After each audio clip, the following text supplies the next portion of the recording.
Жасөспірімдер арасында қазақ күресіне балуан Шолақ бабамыздың рухына арналған облыстық ашық турнир өтті. Бәсекеге Ақмола мен Солтүстік Қазақстан облысының аудандарынан, сондай-ақ Ақкөл, Степногорск пен Көкшетау қалаларынан келген 250-ге жуық спортшы қатысты. Жарыс 2010, 2012 және 2013-2014 жылдары туған қыздар мен ұлдар арасындағы жеке салмақ топтарында өтті. Балғын балуандар боз кілемде асқан шеберлікпен белдесіп, күш қайраттарын, төзімдіктері мен шапшаңдықтарын көрсетті.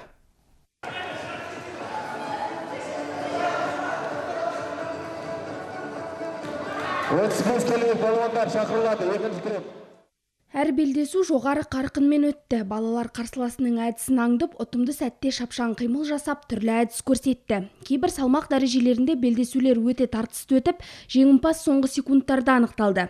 Әсіресе финалдық кездесулер көрермендердің ерекше қолдауымен өтті. Бірқатар балғын спортшы таза жеңіске жетсе, енді біреулері ұпай басымдығымен жеңісті тартып алды. Мемлекет басшының тапсырма бойынша біздің ұлттық 11 спорт түрлері приоритет спортқа кірді. Олардың ішінде біздің қазақ күрес кіріп жатыр. Жалпы облыстың саны қазақ күреспен айналысқан 10 мыңнан астап. Қазақстан біріншілігі және шетелде жарыстарға балалардың қолдау керек, жарысқа қатысу керек. Сондықтан енді осы барлы жарыстың ұйымдастыру ол енді кішкентай турнирін басталып жатыр. Осыдан кейін сосын облыс турнирі, ағаты Қазақстан біріншілігі. Спортшылар күш қайраты мен шеберлігін көрсетіп қана қоймай, намыс пен батылдықтың үлгісін паш етті. Жас өрендердің әр қимылынан жігер, әр әдісінен сенім байқалады. Олар белдесуде туған жерінің абыройын асқақтатуды мақсат етіп, жеңісті қолдан бермеу үшін аянбай тер төкті.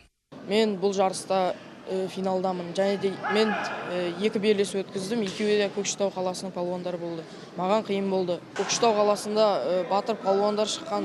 Және де мен де солар сияқты болғым келеді. Палуандардың намысын ерлігін керек. Мен бұндай спортқа қатысқаныма қуаныштымын. У меня вес 42, я приехал с города Ақкөл. 42 келі салмақ дәрежесінде жарыс қорытындысына сәйкес екінші орынға ие болдым. Дода жоғары деңгейде ұйымдастырылды. Барлығы сәтті өтті. Бұланды ауданы, Солтүстік Қазақстан облысы, Көкшетау мен Степногорск қалаларынан мықты спортшылар қатысты. Қазақ күресі менің сүйікті спортым. Спорттың бұл түрімен айналысып жүргеніме 4 жыл болды. Бұл оңай жол емес. Чемпион болу үшін үздіксіз еңбек етіп, тынымсыз жаттығу қажет. Ұлттық спорттың бұл түрімен айналысып жүрген қыздар да бар. Солардың бірі Мөлдір Кәкімжанова. Күреспен айналысып жатқан 3-4 жыл болды. Бүгінгі жарыс өте керемет өтті. 52 келі салмақ дәрежесінде мен 2-ші орын алдым. Бүгінгі жарысқа бірлестік ауылынан 10 бала келдік. Бүгінгі қарсыластарым өте жақсы күресті. Жарыс қорытындысы бойынша әр салмақ дәрежесінде белдескен үздіктер марапатталды. Өңірде 11 ұлттық спорт түрі ресми түрде бекітілген. Оның ішінде көпшілікке танымалы тоғызқұмалақ, асық ату, ұлттық ат спорты түрлері. Ал қазақша күрес дәстүрлі ойындардың төресі саналады. Қазақ күресі жай ғана спорт түрі емес, ол ұлттың намысы, жігері мен қайсарлығының көрінісі. Динара Нұрмұханова, Павел Соловьев, Көкше ақпарат.